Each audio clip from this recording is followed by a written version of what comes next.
maybe 15 by 10. It wasn't very big. It was just an old rustic cabin, but it had wooden platforms as bunk beds. There was no mattress or anything on it. And so we just laid our stuff on that.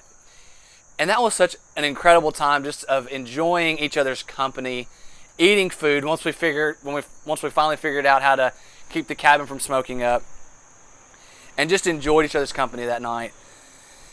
And it's kind of neat to be out where there's like no lights. There is no electricity. There's nothing out here.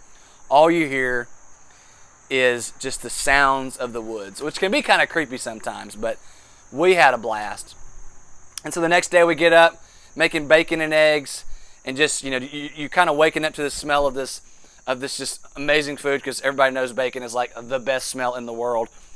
And so, we get up, we're all rustling around, trying to get ready to, fuel up food, get some water, and head out for the next 12-mile hike back to the car.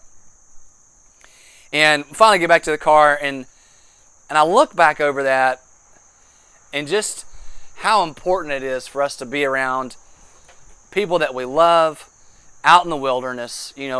Maybe camping's not your thing, or maybe hiking's not your thing, but there's just something about connecting with your friends and your family in nature that honestly, it's one of the most beautiful things, I think. And because you're just getting, as you're walking, you're getting to see just like the beauty that was created really for our enjoyment. And I just love that. And if you ever had any times like that where you're just out and just kind of overwhelmed with like the beauty that's around you, and we finally got back to the car and we headed out, and that was just such a beautiful, beautiful time. Then we stopped at a restaurant on the way and just continued cutting up, because that's just kind of what we did. And so thank you so much for joining me on an episode of Sweet Tea and Stories, and I'll see you next time.